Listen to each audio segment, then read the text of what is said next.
Hi friends. Movie పేరు Mirai. ఈ సినిమాను ప్రజలు చాలా బాగా రిసీవ్ చేసుకున్నారండి. ఈ మూవీ స్టోరీ అంత అద్భుతంగా ఉంది. అయితే మన ఈ మూవీని ఒక్కసారి తప్పకుండా థియేటర్లో చూడాలి. ఇప్పటికి కూడా మీరు ఎవరో చూడని వాళ్ళు ఉంటే ముందు థియేటర్కి వెళ్ళి చూసేయండి. ఎందుకంటే మూవీ చాలా బాగుందండి. ఎట్టి పరిస్థితుల్లో కూడా ఈ మూవీని మిస్ అవ్వద్దు. బేసిక్గా విజువల్స్ చాలా అద్భుతంగా ఉన్నాయని చెప్పాలి. ఇక లేట్ చేయకుండా మూవీ స్టోరీలోకి వెళ్దాం. ఓపెన్ చేస్తే సినిమా మొదట్లో మనకు అశోకుడి కళింగ యుద్ధాన్ని చూస్తాం. ఈ యుద్ధంలో అశోకుడికి లక్షలాది మంది ప్రాణాలను బలి తీసుకున్నాడు. ఇలా చంపడం వలన అతనికి చాలా పశ్చాత్తాపం కలిగింది. అందుకే అతను ఎక్కువ యుద్ధం చేయనని, సైన్యాన్ని చంపనని, ఇతరుల ప్రాణాలు తీయనని ప్రతిజ్ఞ చేస్తాడు. ఈ పశ్చాత్తాపంతో అతను చాలా బాధపడతాడు. ఒకరోజు అశోకుడు ఒక నిర్ణయం తీసుకుంటాడు. తన వల్ల ఎంతో మంది అమాయకుల ప్రాణాలు పోయాయి కాబట్టి ఆ దివ్య శక్తులను వదిలేస్తానని. అందుకు అశోకుడు తన శక్తులను 9 గ్రంథాలుగా విభజిస్తాడు. 8 గ్రంథాల రక్షణ కోసం యోధులకు బాధ్యత అప్పగిస్తాడు. కానీ 9వ గ్రంథం, అందులో అమృత శక్తి ఉంది. దాన్ని భవిష్యత్తును చూడగల మహర్షులను అప్పగిస్తాడు. ఈ గ్రంథాలను రహస్యంగా రక్షించాలని, మానవులకు దీని గురించి తెలియకూడదని ఆదేశిస్తాడు. ఆ యోధులు తరతరాలుగా ఈ గ్రంథాల రక్షణ బాధ్యతను అప్పగిస్తూ వస్తున్నారు. ఈ గ్రంథాలను అలెగ్జాండర్, జేగింగ్ ఖాన్, హిట్లర్ వంటి అనేక మంది నాయకులు పొందడానికి ప్రయత్నించారని చెబుతారు. కానీ వాళ్ళందరూ ప్రతిసారి విఫలమయ్యారు. కానీ ఈ తరంలో మహావీర్ లామా అనే అసురుడు జన్మించాడు. అతను ఈ గ్రంథాలను పొందటానికి అన్ని హద్దులు దాటాడు. ఇప్పటికే దాన్ని పక్కన పెడదాం. సినిమాలో అంబిక ఆశ్రమ సన్నివేశం చూపిస్తారు. మొదట్లో అక్కడ అంబిక అనే ఆమె ఉంటుంది. ఆమె మన హీరో మదర్. ఆమెకు ఉన్న దివ్య శక్తులు ఉంటాయన్నమాట. ఆమె 9వ గ్రంథాన్ని రక్షిస్తుంది. ఒక రోజు ఆమె 48 గంటలు ధ్యానంలో ఉంటుంది. అప్పుడు ఒక వ్యక్తి ఈ విషయాన్ని ఋషికి చెప్తాడు. ఋషి వెంటనే అర్థం చేసుకుంటాడు. అంబిక 48 గంటలుగా ధ్యానంలో ఉందంటే ఆమె ఏదో ప్రమాదాన్ని చూసే ఉండాలి, ఏదో చెడు జరగబోతుందని.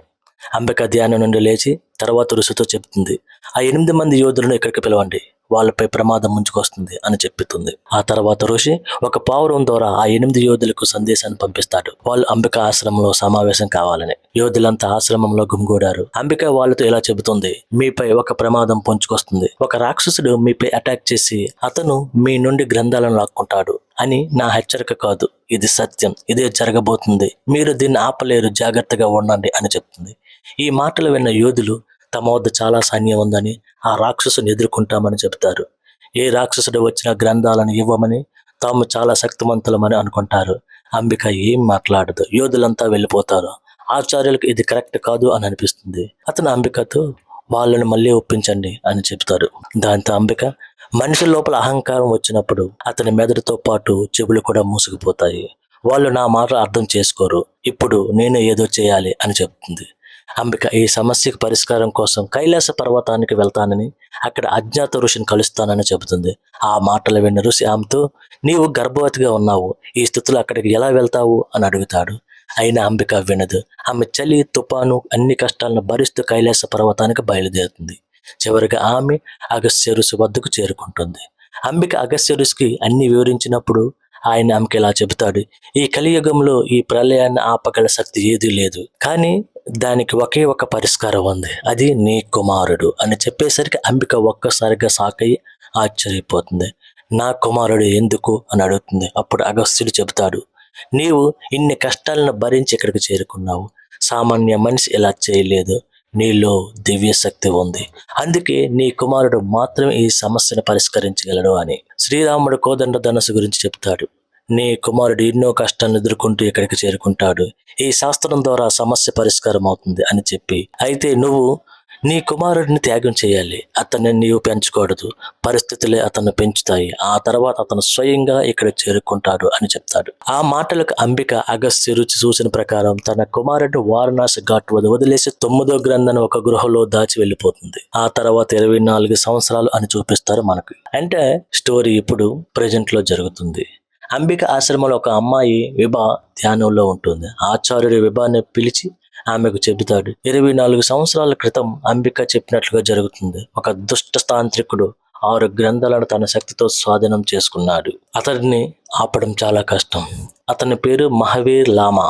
లామా లక్ష్యం 9వ గ్రంథాన్ని పొందడం. అందులో అమృత శక్తులు ఉన్నాయి, కానీ అందుకు అన్ని గ్రంథాలు ఒకే చోట ఉండాలి, అప్పుడే అతడు అమరుడవుతాడు అని ఆమెకు చెప్తాడు. అది విని విభా, ఈ తాంత్రికుడిని ఎవరు ఆపలేరా అని అడుగుతుంది. దాంతో ఆచార్యుడు, సామాన్య మనిషి అతన్ని ఆపలేడు, కానీ 24 సంవత్సరాల క్రితం అంబిక దీనికి పరిష్కారం చెప్పింది. 24 సంవత్సరాల తర్వాత ఆమె కుమారుని కనుగొని అతనికి అన్ని సత్యాలు చెప్పాలి. అతను మాత్రమే ఈ తాంత్రికుడిని ఆపగలడు అని చెబుతాడు. ఆచార్యుడు విభాను ఆ అబ్బాయిని వెతకమని పంపిస్తాడు. విభా వారణాసి ఘాట్కి చేరుకుంటుంది. అప్పుడు అంబిక తొలిసారి అతను వదిలేసింది. ముందుగా ఆమె ఒక అనాథ ఆశ్రమానికి వెళ్తుంది. అక్కడ వేద అనే అబ్బాయి ఉన్నాడా అని అడుగుతుంది. గార్డు రిజిస్టర్లో చూసి అవును వేద అనే పేరు ఉంది అని చెప్తాడు. కానీ సమాచారం ఇవ్వడానికి డబ్బులు అడుగుతాడు. అప్పుడు విభా అతని మనసు చదివి వేద సత్య హరిశ్చంద్ర ఘాట్లో ఉన్నాడని తెలుసుకుంటుంది. ఆమెకు ఇతరు మనుషులు మనసు చదవడం వచ్చు. ఆమె హరిశ్చంద్ర ఘాటుకు చేరుకుంటుంది. అక్కడ వేదాన్ని పెంచిన సాధువును కలుస్తుంది. ఆ తర్వాత మనం వేదాన్ని చూస్తాం. అతను నక్షత్రాల దిశ ఆధారంగా స్థలాలు మారుతూ ఉంటాడు. మొదట వారణాసి నుండి కలకత్తాకు, ఆ తర్వాత కలకత్తా నుండి హైదరాబాద్కు వెళ్తాడు. విభా హైదరాబాద్కు చేరుకుంటుంది. అక్కడ వేదను దాస్ అనే గొండలు బంధించి ఉంటారు. వాస్తవానికి వేద ఒక దొంగ. అతను దొంగతనం చేసి దాన్ని కొత్తగా మార్చి అమ్మేస్తాడు. దాస్ గంజాయిని దొంగిలించి దానిలో కొత్తిమీరను కలిపి నకిలీ గంజాయిని అమ్ముతూ ఉంటాడు. దీనికి దాస్ చాలా కోపంగా ఉంటాడు. నా గంజాయి ఎక్కడా అని అడుగుతాడు. వేద చెప్పడం. ఆ తర్వాత అతను బంధాలను విడిపించుకుని అందరినీ కొడతాడు. గంజాయిని కాల్చేస్తాడు. అప్పుడు అక్కడికి పోలీసులు వస్తారు. అశోక్ అనే ఎస్ఐ కనిపిస్తాడు. అతను చాలా భయపడే వ్యక్తి. నేరస్తులతో కఠినంగా వ్యవహరిస్తే వాళ్ళు తనను చంపేస్తారేమో అన్న భయం చాలా ఎక్కువ. అందుకే వాళ్ళతో మంచిగా వ్యవహరిస్తాడు. అశోక్, దాస్, వేద మరియు గోండాలను జైల్లో బంధిస్తారు. అప్పుడు విభా పోలీస్ స్టేషన్కి వస్తుంది. ఆమె నేను వీళ్ళని విడిపించడానికి వచ్చాను అని చెప్తుంది. అప్పుడు ఎస్ఐ నీవు లాయర్లా కనిపించలేదు, హ్యూమన్ రైట్స్ వల్ల కూడా లేవు, నీవు వీళ్ళని ఎందుకు విడిపించాలనుకుంటున్నావు అని అడుగుతాడు. అప్పుడు విభా ఇలా చెప్తుంది, మీ వద్ద ఎలాంటి ఆధారాలు లేవు, గంజాయి కాలిపోయింది, ఆధారాలు లేకుండా వీళ్ళని జైల్లో ఉంచితే మీపై చట్టపరమైన చర్యలు తీసుకోవాల్సి ఉంటుంది అని అంటుంది. ఆ మాటలు విని అశోక్ భయంతో వాళ్ళని విడిచిపెడతాడు. వేద తన ఇంటికి వచ్చేస్తాడు. విభా కూడా అతని వెనక్కే వస్తుంది. వేద ఆమెను చూసి నేను థ్యాంక్స్ చెప్పలేదని వచ్చావనుకుంటా అని అంటాడు. అప్పుడు విభా అతనికి అతని జీవితం గురించి కొన్ని నిజాలు చెప్తుంది. నీవు చాలా ప్రదేశాలు మారావు, నీవు 9వ గ్రంథాన్ని రక్షించడానికి జన్మించావు, అందుకు నీవు ముందుగా మీరైన కనుగొనాలి అని చెప్తుంది. ఆ మాటలు విన్నాక వేదకు ఏమీ అర్థం కావు. అతని ఆమెను ఎగతాళి చేయడం మొదలు పెడతాడు. అప్పుడు విభా ఒక ఇనుప రాడ్డుతో ఆమెను కొడుతుంది. వెంటనే వేద ఆమెను పట్టుకుంటాడు. విభా తనతో చెబుతుంది, నేను అందరి మనసు చదవగలను, కానీ నేను నీ మనసు చదవలేకపోయాను, అంటే నీవే నిజమైన వేద అని అంటుంది. ఆమె మాటలకి వేద సరే నా ఫ్రెండ్ మనసు చదివి చెప్పు అని అంటాడు. విభా అతని ఫ్రెండ్ తన మనసులో ఏమనుకుంటున్నారో చదివి అతడు నిన్న రాత్రి నిన్ను హోటల్ హాంటీ గురించి తిట్టాడు అని చెప్తుంది. ఈ మాట విని అతని ఫ్రెండ్ షాక్ అవుతాడు. ఇది నిజమే అని అనుకుంటాడు. వేద అతను తిడతాడు. విభా పావురం ద్వారా ఆచార్యుడికి వేద కనిపించాడని సందేశం పంపిస్తుంది. ఆ తర్వాత మనం జపాన్ సీన్ చూస్తాం. అక్కడ ఏదో గ్రంథం ఉంది. ఆకుచ అనే ప్రొఫెసర్ యోధుడితో నేను అశోకుడి గ్రంథాలపై పరిశోధన చేస్తున్నాను, ఆ గ్రంథం నాకు ఇవ్వు అని అంటాడు. ఆ యోధుడు నీవు గాని నీ సైన్యం గాని తాను తాకలేదు అని చెప్తాడు. ప్రొఫెసర్ అంటాడు సరే అయితే అతనితో పోరాడు అని అంటాడు. ఇక్కడ మనకు లాలాను చూస్తాం. అతడే మనోజ్. అతని వద్ద మాయా తలవారు ఉంది. అతను యోధుడి రక్షణలకు క్రూరంగా చంపేస్తాడు. చివరిగా ప్రధాన యోధుడిని చంపి 7వ గ్రంథాన్ని స్వాధీనం చేసుకుంటాడు. 7వ గ్రంథాన్ని పొందడానికి 24 సంవత్సరాలు పట్టింది. ఇప్పుడు 2 వారాల్లో మిగిలిన 2 గ్రంథాలు పొందాలి అని అంటాడు. ఇదిలా ఉంటే వేద కబాడ్ను జుగాడ్గా మార్చి అమ్మి కొంత డబ్బు సంపాదిస్తాడు. ఆ డబ్బులు కొంత ఒక రుద్రుడికి ఇస్తాడు. అప్పుడు విభా అక్కడికి వస్తుంది. అతన్ని చూసి ఆశ్చర్యపోతుంది. అప్పుడు దాస్ గోండాలు వస్తారు. వాళ్ళని చంపడానికి ప్రయత్నిస్తారు. వేద విభాను తీసుకుని పారిపోయి ఒక చోట దాక్కుంటాడు. అక్కడ అతనికి విభాతో ఒక రకమైన రొమాంటిక్ ఫీల్ అనుభవిస్తాడు. తన మనసులో ఏమనుకుంటున్నాడో విభా తెలుసుకుని నువ్వు మనసులో ఏమనుకున్నావో నాకు తెలుసు, అవి ఎక్కడితో వదిలే అని అంటుంది. ఈ విషయం అతని ఫ్రెండ్ తో చెప్తాడు. నాకు ఆమె పట్ల ఫీలింగ్స్ ఉన్నాయి అని అంటాడు. అతని ఫ్రెండ్ సరే రేపు ఆమెకు ప్రపోజ్ చేసేయి అని అంటాడు. మరుసటి రోజు వాళ్ళ హోటల్లో విభాను కలవడానికి వెళ్తాడు. విభా వాళ్ళని చూసి 7వ గ్రంథం కూడా మన చేతుల్లోంచి వెళ్ళిపోయింది, మనం దాన్ని రక్షించాలి అని చెప్తుంది. అప్పుడు వేద ఆమెకు ప్రపోజ్ చేస్తాడు. కానీ విభా తిరస్కరిస్తుంది. ఆమె వేదాన్ని చూస్తూ అడుగుతాడు, నువ్వు చెప్పు నీ పేరు ఎవరు పెట్టారు అని అడగగానే వేద ఒక్కసారిగా షాక్ అవుతాడు. విభా అతని తల్లి గురించి చెబుతుంది. వేలాది మంది ఆరాధించే అంబిక నీ తల్లి, ఆమెకు భవిష్యత్తు చూసే శక్తి ఉంది అని చెప్తుంది. ఆ మాట విని వేద నేను వారణాసి ఘాట్లో పెరిగాను, నాకు నా తల్లి అంటూ ఎవరూ లేరు, నేను నా ఇష్టం వచ్చినట్లు అన్ని చోట్లకి వెళ్ళాను, నాకు ఆమె ఎవరో తెలియదు అని అంటాడు. ఆ తర్వాత మనం లామాను చూస్తాం. ప్రొఫెసర్ అతనితో, నీవు 7 గ్రంథాలను సంపాదించావు, కానీ 9వ గ్రంథాన్ని పొందడానికి ప్రయత్నించలేదు, ఎందుకు అని అడుగుతాడు. ఆ మాటలకు లావా ఇలా అంటాడు, అంబిక నాకు శాపం ఇచ్చింది. నేను 9వ గ్రంథాన్ని తాకితే బూడిదైపోతాను. దాన్ని తాకడానికి ముందు అంబిక ప్రణాళికను అర్థం చేసుకోవాలి అని. లామా తన గూఢాచారిని యూకాను టిబెత్ కు పంపాడు. ఇప్పుడు ఆమె టిబెత్ సీన్ చూస్తాం. యూకా ధ్యానంలో ఉంటుంది. ఆమె గురువు యూకా సిన్సియారిటీని చూసి, యూకా, నీవు 10 సంవత్సరాలుగా కఠిన తపస్సు చేశావు. నీవు అంబిక ఆశ్రమానికి వెళ్ళడానికి అర్హత సంపాదించావు అని చెబుతాడు. అంబిక ఆశ్రమ స్థానాన్ని చెప్పిన వెంటనే యూకా అతన్ని చంపేస్తుంది. ఇదిలా ఉంటే వేద విభాతో చెడుగా మాట్లాడుతున్నందుకు బాధపడతాడు. ఆమె వస్తుందా రాదా అని అనుకుంటాడు. అప్పుడు విభా వచ్చి, బయటికి రా, నీకు ఒకటి చూపిస్తాను అని చెప్తుంది. ఆమె వేద దొంగిలించిన కారును చూపిస్తుంది. ఆ రోజు నీవు ఈ కారును దొంగిలించకపోతే దాని బ్రేక్లు ఫెయిల్ అయ్యి 9 చనిపోయేవారు. గంజాయిలో కొత్తిమీర కలపకపోతే కాలేజీ మొత్తం గంజాయి సప్లై అయ్యేది. నీవు చేసే పనులు మంచి కోసమే అని చెప్తుంది. వేద కోపంగా, నీకు నా పని చూపిస్తాను అని ఆమెను తీసుకెళ్లి ఒక బ్లాక్ కలర్ కారును దొంగిలిస్తాడు. కానీ రోడ్డుపై ఆ కారులో 2 అమ్మాయిలు కిడ్నాప్ అయ్యారని తెలుస్తుంది. ఒక్కసారిగా వేద షాక్ అవుతాడు. ఇలాంటిది నేను కలలో కూడా ఊహించలేదు అని అంటాడు. దాంతో విభా, ఇవన్నీ సంకేతాలు. ఈ రాక్షసుడు గ్రంథాల కోసం లక్షలాది మందిని చంపబోతున్నాడు. అతన్ని ఆపడానికి నీవు మిరాయిని చేరుకోవాలి అని చెప్తుంది. దాంతో వేద, సరే, కానీ దాని మార్గం నాకు ఎలా తెలుస్తుంది అని అడుగుతాడు. అప్పుడు విభా, అది నీ జ్ఞాపకాల్లో ఉంది, నీవు మాంత్రిక ముద్ర వేయాలి అని చెప్తుంది. వేద మాంత్రిక ముద్ర చేస్తాడు. అప్పుడు అతని గర్భంలో ఉన్నప్పుడు అతని తల్లి అంబిక మిరై గురించి చెప్పిన సంగతులు గుర్తుకొస్తాయి. ముందుగా నీవు మిరైని చేరుకోవాలి. నా ప్రతి మాట నిన్ను మిరైకి చేర్చుతుంది. తంత్రవనంలో నీతో కలుస్తాను అని అంబిక చెప్పింది. ఇదిలా ఉంటే లామా ప్రొఫెసర్ సహాయంతో 8వ గ్రంథం మొరాకోలో ఉందని తెలుసుకుంటాడు. అతను మొరాకోకు వెళ్తాడు. అక్కడ యోధుని కలుస్తాడు. నాకు ఆ గ్రంథం ఇవ్వు అని అడుగుతాడు. యోధుడు అంగీకరించాడు. అతని వద్ద సౌండ్ వేవ్ ఆధారిత ఆధునిక ఆయుధాలు ఉన్నాయి. మొదట యోధుడు లామాని ఇబ్బంది పెడతాడు. కానీ లామా తన తాంత్రిక శక్తులతో అతన్ని కూడా చంపి 8వ గ్రంథాన్ని కూడా స్వాధీనం చేసుకుంటాడు. ఇప్పుడు 9వ గ్రంథం మాత్రమే మిగిలింది. అది అంబిక ఆశ్రమంలో ఉంది. అంబిక ఆశ్రమం సీన్ యోకా చేరుకుంటుంది. ఆచార్యుడు ఆమెను చూసి తాను చనిపోబోతున్నానని అర్థం చేసుకుంటాడు. అప్పుడు పాపురం ఒక సందేశాన్ని తెస్తుంది. మా పని పూర్తయింది, వేద సిద్ధంగా ఉన్నాడు అని.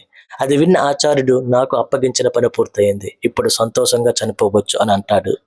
యూకా కోపంతో, 9వ గ్రంథం ఎక్కడ అని అడుగుతుంది. ఆచార్యుడు, నీవు దాన్ని తాకలేవు అని చెబుతాడు. కోపంతో యూకా ఆశ్రమాన్ని మొత్తాన్ని కాల్చేస్తుంది. పావురానికి ట్రాకింగ్ డివైడ్ పెట్టి వదిలేస్తుంది.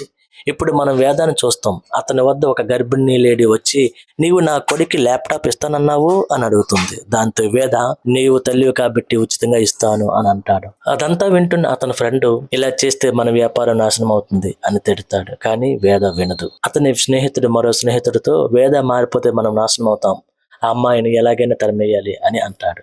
అతను హోటల్కి వెళ్లి విభాతో, ఇక చాలు, ఇక్కడ నుండి వెళ్ళిపో అని చెబుతాడు. అప్పుడు గాయపడిన పావురం విభా వద్దకు వస్తుంది. విభా దాన్ని చూసి ఏడుస్తుంది. ఆశ్రమంలో అందరూ చనిపోయారని, ట్రాకింగ్ డివైడ్ చేసి వాళ్ళు ఇక్కడికి వస్తున్నారని తెలుసుకుంటుంది. ఈ విషయం ఇన్స్పెక్టర్ అశోక్ కూడా తెలుస్తుంది. ఎందుకంటే అతను కూడా వాళ్ళని అనుసరిస్తున్నారు కాబట్టి. యూకా లాడ్జికి చేరుకుంటుంది. పోలీసులు ఆమెను ఆపడానికి ప్రయత్నిస్తారు. కానీ యూకా వాళ్ళని ఒక్క దెబ్బతో చంపేస్తుంది. అశోక్ భయపడతాడు. విభా వేగంగా వేద వద్దకు వెళ్లి, ఆచార్యుని చంపేశారు, ఇప్పుడు నాకు ఎవరూ లేరు అని చెబుతుంది. అప్పుడు యూకా అక్కడికి వస్తుంది. వేదను చంపడానికి ప్రయత్నిస్తుంది. వేద ఆమెతో గట్టిగా ఫైట్ చేస్తాడు. కానీ యూకా అతను దారుణంగా కొడుతుంది. ఆమె అతను చంపబోతుంది. కానీ విభా 9వ గ్రంథం ఎక్కడుందో నాకు తెలుసు అని చెబుతుంది. యూకా వేదాన్ని వదిలేసి విభాను తీసుకుని వెళ్ళిపోతుంది. వాళ్ళు వెళ్ళిన వెంటనే దెబ్బలతో ఉన్న వేద లేచి మాంత్రిక ముద్ర వేసి తన తల్లి మాటలు గుర్తు చేసుకుంటాడు. అప్పుడు అతని శరీరంలో ఒక వింత శక్తి ప్రవేశిస్తుంది. అతని శరీరంపై ఒక మ్యాప్ చిహ్నం ఏర్పడుతుంది. దాన్ని చెక్ చేస్తే అది మిరైకి వెళ్లే మార్గం అని తెలుస్తుంది. ఇప్పుడు నేను మిరైకి చేరుకోవాలని వేద అనుకుంటాడు. ఫ్రెండ్స్ వద్దన్న వేద ఆ స్థలానికి చేరుకుంటాడు. అక్కడ కొంతమందిని కలుస్తాడు. టెంపుల్ దాటి వెళ్తున్న వేదాన్ని చూసిన ఒక వ్యక్తి, ఇక్కడ నుండి ఎవరైనా లోపలికి వెళ్తే వాళ్ళు తిరిగి రారు, దేవుడి కృప ఉన్నవారు మాత్రమే వెళ్ళగలరు అని చెబుతాడు. వేద లోపలికి వెళ్తాడు. అప్పుడు వేద ఒక జటాయుమూర్తిని చూస్తాడు. తన తల్లి మాటలను గుర్తు చేసుకుని తాను సరైన స్థలానికి చేరుకున్నానని అర్థం చేసుకుంటాడు. మిరై ఈ పరిసరాల్లోనే ఉండవచ్చని భావిస్తాడు. అతను ఆ స్థలాన్ని వెతడం మొదలు పెడతాడు. కొంత దూరం వెళ్లిన తర్వాత అతని కాలు జారి ఒక గృహలో పడతాడు. అక్కడ అతను ఒక మెరిసే ఆయుధాన్ని చూస్తాడు. అదే మిరై. అతను దాని వద్దకు వెళ్లే ముందు ఒక పెద్ద జటాయు సంపాది పక్షి మిరైని రక్షిస్తూ అతనిపై దాడి చేస్తుంది. వేద దానితో గట్టిగా పోరాడతాడు. తన తల్లి మాటలను గుర్తు చేసుకుని దాన్ని అదుపు చేయడానికి దాని నుదుటిని తాకాలని తెలుసుకుంటాడు. వేద జటాయువు నుదుటిని తాకగానే అది అతనితో కలిసిపోతుంది. వేద కాస్త రిలాక్స్ అవుతాడు. ఆయుధాన్ని తీసుకుని బయటకు వస్తాడు. అది చూసిన ప్రజలు ఆశ్చర్యపోయి అతని ముందు చేతులు జోడిస్తారు. అశోక్ తన సీనియర్కు సీసీ ఫుటేజ్ చూపిస్తాడు. అందులో ఈ యొక్క 20 మంది పోలీసులను చంపినట్లు ఉంటుంది. సీనియర్ ఎలాగైనా ఆమెను పట్టుకోవాలి అని చెబుతారు. ఇదిలా ఉంటే విభాను 9వ గ్రంథం కోసం టార్చర్ చేస్తున్నారు, కానీ ఆమెకు దాని స్థానం తెలియదు. మరో ప్రక్క వేద మిరైని ఎలా ఉపయోగించాలో తెలియక ఆందోళన చెందుతాడు. అప్పుడు ఒక చెట్టు అతనిపై పడుతుంది, కానీ అగస్త్య ఋషి ఒక చేత్తో దాన్ని ఆపుతాడు. వేద షాక్ అవుతాడు. వేదాన్ని చూసి ఋషి, నేను నీ తల్లికి తెలుసు, నేను చెప్పిన ప్రకారం ఆమె నిన్ను వదిలేసింది అని అంటాడు. వేద కోపంగా, నాకు నన్ను తిట్టాలని ఉంది అని అంటాడు. ఋషి మాత్రం చాలా శాంతంగా, ఆమె ఆ త్యాగం వల్లనే నీవు సంపాదే పక్షిని అదుపు చేసి మిరైని పొందావు అని అంటాడు. ఋషి మిరాయి శక్తుల గురించి వేదకి వివరిస్తాడు. ఇది నీ ఉద్దేశం, ఆలోచన ఒకటైనప్పుడు మాత్రమే పనిచేస్తుంది. అప్పుడు ఇది మార్గం చూపిస్తుంది, శక్తులను ఇస్తుంది. నీవు మీరైతే ఒకటి కావాలి, అందుకు నీవు సిద్ధక్షేత్రం వెళ్ళాలి అని చెప్తాడు. ఋషి వేదాన్ని ఆ స్థలానికి తీసుకువెళ్తాడు. ఆ స్థలంలో వేద 9వ గ్రంథం గుణాలను గురించి అడుగుతాడు. అప్పుడు ఋషి చెప్తాడు, ఒకవేళ లామాకు 9వ గ్రంథం దొరికితే అంతా నాశనం అవుతుంది. దానిలో అమృత శక్తులు ఉన్నాయి. అతను దేవుడు అవ్వాలని కోరుకుంటున్నాడు అని. ఇప్పుడు మనం లామాను చూస్తాం. విభాను అతని వద్దకు తీసుకువస్తారు. అతను విభాతో, గ్రంథాన్ని దాచడం ద్వారా ఏం సాధించాలనుకుంటున్నావు? 75 తరాల నుండి దాచిన ఏం మార్చావు అని అడుగుతాడు. విభా, నీవు మార్చి చేసి దేవుడు అవ్వాలనుకుంటున్నావు. దేవుడు అవ్వడానికి నీళ్ళు ఎలాంటి అర్హతలు లేవు అని చెబుతుంది. లామా తన కథ చెబుతాడు. నేను నా చిన్నప్పుడు నా తల్లి చనిపోయింది. సవత తల్లి వచ్చింది. నా తల్లిని మంత్రగత్తె అని గ్రామస్తులు చంపేశారు. అప్పుడు నన్ను అపశకునం అని పిలిచేవారు. నాకు చదువు నేర్పించలేదు, చాలా వివక్ష చూపేవారు. అందుకే గ్రామస్తుల గుండెలు గెలవాలనే జలపాతం నుంచి గ్రామానికి నీరు వచ్చి ఏర్పాటు చేశాను. నేను చాలా సంతోషించాను, కానీ ఒక పండితుడు ఇదంతా దేవుడు చేశాడు అని అన్నాడు. లామా కోపంతో, ప్రతి పనికి దేవుడికే క్రెడిట్ ఎందుకు ఇస్తారు? నేను దేవుని తొలగిస్తాను అని అనుకున్నాను. ఒకరోజు గ్రామంలో పూజించే గ్రామ దేవత రాయిని తొలగించడానికి ప్రయత్నించాడు. అందుకు వాళ్ళు అతన్ని కట్టేసి రాళ్లతో కొట్టారు. లామా చాలా కోపంగా ఉన్నాడు. దాంతో లామాకి ఊరి మీద, ఊరి జనాల మీద చాలా కోపం వస్తుంది. మొదటగా టీచర్ను, ఆ తర్వాత పండితుని చంపి చివరిగా ఊరు మొత్తాన్ని కాల్చేస్తాడు. శక్తివంతుడే ఇక్కడ రాజ్యం ఏలగలడు. గ్రంథాలను పొంది దేవుడే ప్రపంచంపై రాజ్యం చేస్తాను అని అంటాడు. అది విన్న విభ, హింసతో ఎవరూ దేవుడు అవ్వలేరు. నీవు ఇలా ఆలోచించినప్పటి నుంచి అంబిక దానికి పరిష్కారం చెప్పింది. అది ఆమె కుమారుడు, అతను నిన్ను ఆపుతాడు అని చెబుతుంది. లామా యోకకు మొరాకో యోధుడి నుండి దొంగిలించిన సౌండ్ వేవ్ ఆయుధాన్ని ఇస్తాడు. ఇప్పుడు సిద్ధక్షేత్రంలో వేద, ఋషి చేరుకుంటారు. వేద ఒక వ్యక్తిని ఈ ఆయుధాన్ని ఎలా ఉపయోగించాలి అని అడుగుతాడు. అతను, ఇది ఒక కర్ర, ఆయుధం కాదు అని అంటాడు. యోక విభా చేతిని కోస్తూ 9వ గ్రంథం ఎక్కడ అని అడుగుతుంది. వేద ఆమెతో ఫైట్ చేస్తాడు, కానీ ఈ యొక్క సౌండ్ వేవ్ ఆయుధంతో వేదాన్ని ఇబ్బంది పెడుతుంది. వేద ధైర్యంగా పోరాడుతాడు, కానీ మిరైని ఎలా ఉపయోగించాలో తెలియదు. అతను అలిసిపోతాడు. అప్పుడు మిరైని పట్టుకుని, నా తల్లి ఉద్దేశమే నా ఉద్దేశం అని అంటాడు. వెంటనే మిరై పెద్దదే శక్తివంతమవుతుంది. వేద దానితో అందరినీ చంపేస్తాడు. చివరిగా యూకను కూడా సంహరిస్తాడు. మిరైతో విభాను కూడా బాగు చేస్తాడు. విభ, మనకు సమయం లేదు, 9వ గ్రంథాన్ని త్వరగా కనుక్కోవాలి అని చెప్తుంది. వేద తన తల్లి తంత్రవనం గురించి చెప్పిన మాటలను గుర్తు చేసుకుంటాడు. విభ, తంత్రవనం కామ్యక ద్వీపంలో ఉంది అని చెప్తుంది. వాళ్ళు కామ్యకకు బయలుదేరుతారు. అశోక్, వేద ఫ్రెండ్ సహాయంతో వాళ్ళను అనుసరిస్తూ కామ్యకకు చేరుకుంటారు. లామా ఆయుధ స్థలాన్ని చేరుకుని తన వాళ్ళు చనిపోయినట్లు చూసి ఆశ్చర్యపోతాడు. ప్రొఫెసర్, యూకర్ని చంపిన వ్యక్తి సామాన్యుడు కాదు, అతన్ని సీరియస్ గా తీసుకోవాలి అని చెప్తాడు. లామా, అనుభవ కంటే అహంకారం ఎక్కువ ప్రమాదకరం, అది నాలో ఎక్కువ ఉంది. అతను నాకంటే ఎలా శక్తివంతుడవుతాడు? ముందు అతను 9వ గ్రంథాన్ని కొనుగొనువు, ఆ తర్వాత నేనే అతన్ని చంపేస్తాను అని అంటాడు. వేద కామ్యక ద్వీపానికి చేరుకుంటాడు. అక్కడ అంగం బలిని వెతుకుతాడు. అతని స్నేహితుడు అక్కడ పోలీసులతో కలిసి ఉంటాడు. ఈ అమ్మాయి నీపై కాలాజాదు చేసి ఇక్కడికి తీసుకొచ్చింది అని చెప్తాడు. అప్పుడు అంగంబాలి వస్తాడు. అంగంబాలి అనే వ్యక్తి జగపతి బాబు. వేద అతన్ని కలవడానికి అన్ని సాధులను దాటి మిరై సహాయంతో అంగంబాలి వద్దకు చేరుకుంటాడు. అంగంబాలి అతన్ని చూసి, నీవు అంబికా కుమారుడివి, మా కోసం వచ్చావు అని అర్థం చేసుకుంటాడు. ఇప్పుడు నీ రుణం తీర్చాల్సిన సమయం వచ్చింది అని చెప్తాడు. అంగంబాలి వాళ్ళని తన ఆశ్రమానికి తీసుకువెళ్తాడు. పోలీసులు వాళ్ళని అనుసరిస్తున్నారని అతనికి తెలుస్తుంది. అతను తన శక్తితో ఒక రాఖీని సృష్టించి వాళ్ళపై విసురుతాడు. వాళ్ళు ఒక కొండ పైన గాయం అవుతారు. అంగంబాలి ఆశ్రమానికి చేరుకుంటారు. అక్కడ ఒక మాతృమూర్తి అగ్నిలో కాలుతూ ఉంటుంది. ఇది అంబికాది. ఆమె మమ్మల్ని రక్షించింది అని చెప్తాడు. వేద నా తల్లికి ఏమైంది అని అడుగుతాడు. అంగంబాలి ఆమె కథను ఫ్లాష్ బ్యాగ్ లో చెబుతాడు. లామా తన గ్రామాన్ని కాల్చినప్పుడు అంగంబాలి అక్కడ ఉన్నాడు. అతను లామాతో ఏమైంది అని అడిగితే లామా గ్రామంలో అగ్ని ప్రమాదం జరిగింది, నా తల్లిదండ్రులు చనిపోయారు, నేను అనాథనయ్యాను అని అబద్ధం చెప్తాడు. అంగంబాలి అతను తన ఆశ్రమానికి తీసుకువెళ్తాడు. లామా అక్కడ తంత్ర విద్యను చూసి ఆశ్చర్యపోతాడు. దాన్ని నేర్చుకోవాలనుకుంటాడు. అందుకోసం అంగంబాలి తన కొడుకుతో పాటు లామాకు 7 సంవత్సరాల పాటు తంత్ర విద్య నేర్పిస్తాడు. లామా ఆ విద్యను ఎంత ఆసక్తితో నేర్చుకుని ఒక నిపుణుడయ్యాడు. ఒకరోజు అంగంబాలి మనసులో ఆలోచన వచ్చింది, తంత్రగ్రంథం యొక్క రక్షకుని ఎన్నుకోవాలని. దానికోసం అతన్ని తన కొడుకును అండ్ లామాను ఎన్నుకున్నాడు. ఆ తర్వాత వారి పరీక్ష తీసుకున్నాడు. 2 బొమ్మలను చెట్టుకు వేలాడదీసి వారు తమ తాంత్ర విద్యతో వాటిని కాల్చాలని చెప్తాడు. అంగంబాలి కొడుకు ఆ బొమ్మను కాల్చాడు. కానీ లామా లోపల అంత కోపము ఈర్ష్య ఉండటంతో అతను తన పూర్తి శక్తిని ఉపయోగించాడు. దానితో బొమ్మతో పాటు బయట కూడా మంటలు వ్యాపిస్తాయి. అది చూసిన అంగంబాలి కోపంతో నీళ్ళు ఎంత ఆగ్రహం ఉండడం సరికాదు, ఇది ఎవరు ప్రాణాలనైనా తీస్తుంది అని చెప్తాడు. దీంతో లామా పరీక్షలో ఫెయిల్ అయ్యాడు. అంగంబాలి తన కొడుకునే రక్షకుడు ఎన్నుకున్నాడు. ఈ విషయంతో లామా చాలా కోపంగా ఉన్నాడు. ఆ రోజు అతను శాంతంగా ఉన్నప్పటికీ అతని మనసులో చాలా ప్రమాదకరమైన ఆలోచనలు ఉన్నాయి. ఒకరోజు అతను తన తంత్ర విద్యతో ఎన్నో గాజులు తయారు చేసి గ్రామస్తులకు ఆ గాజులు మీ రక్షణ కోసం గురూజీ తయారు చేశారు అని చెప్పి ధరింప చేస్తాడు. ఈ విషయం అంగంబాలికి తెలిసింది. అతను లామాని అడిగితే లామా ఈ గాజులు నేను తయారు చేశాను, ఇప్పుడు నా విద్యను చూడు అని చెప్పి అంగంబాలి కొడుకును చంపేశాడు. ఇది చూసిన అంగంబాలి ఒక్కసారిగా షాక్ అయ్యాడు. ఆ తర్వాత లామా ఆ గాజుల ద్వారా గ్రామస్తుల రక్తాన్ని ఎండబెట్టేలా చేస్తాడు. 1 గంటలో అందరూ రాళ్ళుగా మారిపోతారు అని చెప్పాడు. అప్పుడు లామా ఆ రోజు నా గ్రామం అనుకోకుండా కాలలేదు, నేనే కాల్చాను, ఇప్పుడు ఈ గ్రామం కూడా అలాగే కాలిపోతుంది అని చెప్తాడు. అంగంబాలి చాలా బాధపడతాడు. అందరి ప్రాణాలు ఎలా కాపాడాలని నిరాశతో ఉంటాడు. అప్పుడు అంబిక అక్కడికి వచ్చింది.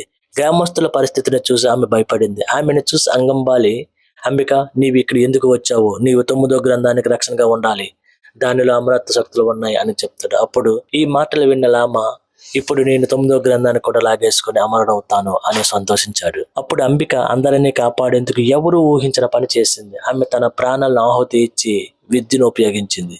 ఆమె ఒక గాజును తీసుకుని తన చేతిలో చక్రం సృష్టించి తన విద్యతో స్వయంగా కాలిపోయింది.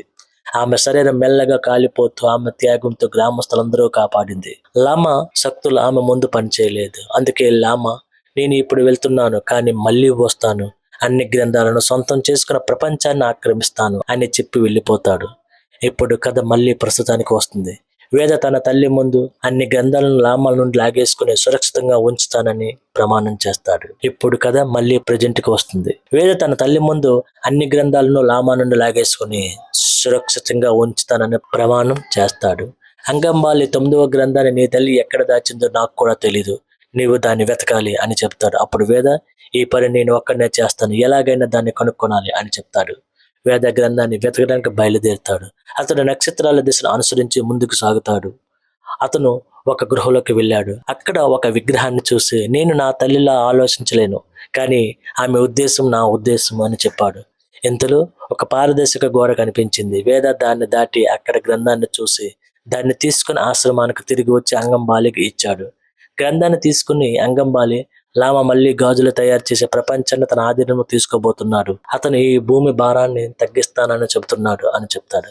కుంభమేళాలో ఉన్న వారందరికీ లామా గాజులు ధరింపు చేశాడు. అతను గ్రంథం కోసం ఆశ్రమం వైపు వస్తున్నాడు. ఇదిలా ఉండగా వేద కామిక స్టేషన్ లో ఉన్నాడు. అక్కడ పోలీసులు అతను పట్టుకున్న రైల్లో కూర్చోబెట్టి తీసుకెళ్తున్నారు. అశోక్, సార్ నా కుడికన్ను అదురుతుంది, ఏదో గన్నం జరగబోతుందని అని చెప్తాడు. అప్పుడు లామా రైల్వే ట్రాక్ పై ఉన్నాడు. అతను కుంభమేళాలోని అందరినీ గాజుల ద్వారా రాళ్ళకు మార్చాడు. అంటే వారు కదలలేని స్థితిలో చేరుకున్నారన్నమాట. అతను, నేను ఈ రోజు 9వ గ్రంథాన్ని సొంతం చేసుకుని లక్షల మందిని బలిస్తాను అని చెప్తాడు. ఇదిలా ఉండగా రైల్లో గోండాలు వచ్చి వేదను చంపడానికి ప్రయత్నించారు. కానీ వేద కట్టేసి ఉండటంతో ఏమీ చేయలేకపోయాడు. అందుకే అధికారి అతను విడిపించాడు. వేద వారితో ఫైట్ చేయడం మొదలు పెట్టాడు. అప్పుడు అతనికి రైల్ డ్రైవర్ ని చంపేశారని, రైలు పడిపోవచ్చని రౌడీ చెప్పడంతో అది విన్న వేద ఇంజన్ వైపు పరిగెత్తాడు. అశోక్ అతనికి ఒక ఆయుధాన్ని ఇచ్చాడు. దానితో వేద రైలును ఆపడానికి ప్రయత్నించాడు. లామా తన యంత్రంతో ఆ బ్రిడ్జిని పగలగొట్టాడు. దానితో రైలు పడిపోయే ప్రమాదంలో ఉంది. కానీ వేద తన మంత్ర శక్తితో బ్రిడ్జి దగ్గర రైలును ఆపాడు. అతను లామాను చూశాడు. ఇద్దరు తీవ్రంగా ఫైట్ చేసుకున్న రామ వేద ఆయుధాన్ని లాగేసుకుని దానిని ఉపయోగించడానికి ప్రయత్నించాడు. కానీ అది పని చేయలేదు. మళ్ళీ ఇద్దరు ఫైట్ మొదలు పెట్టారు. అప్పుడు వేద కింద పడిపోతున్నాడు. కానీ సంపాద పక్ష వచ్చి అతను కాపాడింది. లామ వివాహం నుండి గ్రంథాన్ని లాగేసుకుని 9 గ్రంథాలను కలిపి తన విద్యను ఉపయోగించాడు. అతను అన్ని గ్రంథాల నుంచి శక్తిని తీసుకుని శక్తివంతుడై వేదను తీవ్రంగా గాయపరిచాడు. వేదకు ఏమీ అర్థం కాలేదు. అందుకే అతను తన తల్లి మార్గాన్ని ఎన్నుకున్నాడు. అంటే లామా తంత్రాన్ని భగ్నం చేయాలంటే అతడు తన ప్రాణాలను ఆహుతి ఇవ్వాలి. వేద గాజును తీసుకుని స్వయంగా కాల్చుకోవడం మొదలుపెట్టాడు. కానీ అప్పుడు వర్షం కురవడం మొదలైంది. ఆ మంటలతో ఆరిపోతుంది. అప్పుడు అది మిరాయ్ శ్రీరాముని కోదండ ధనస్సు అని తెలిసింది. అది ధనుస్సుగా మారి వేద ఆ ధనుస్సుతో ఒక దెబ్బ కొట్టాడు. లామా కథ ముగిసింది. ఒక ప్రళయం వచ్చి అతను బూడిదైపోయాడు. కుంభమేళలో ఉన్న వారందరూ కోలుకున్నారు. ఈ విధంగా వేద అన్ని గ్రంథాలను లామా నుండి లాగేసుకుని వాటిని సురక్షిత స్థానంలో ఉంచాడు. లాస్ట్ లో ట్విస్ట్ ఏంటంటే రానా కనిపిస్తాడు. కొంతమంది రౌడీస్ తో ఫైట్ చేస్తారు. ఇక్కడతో ఈ మూవీ ఎండ్ అవుతుంది. ఫ్రెండ్స్, మన ఎక్స్ప్లెనేషన్ నచ్చితే తప్పకుండా ఒక లైక్ ఇవ్వండి. ఛానల్కు కొత్తగా వచ్చిన వారైతే సబ్స్క్రైబ్ చేసుకోండి. తప్పకుండా ఈ సినిమాపై మీ అభిప్రాయాన్ని కామెంట్ బాక్స్లో రాయండి. Thank you.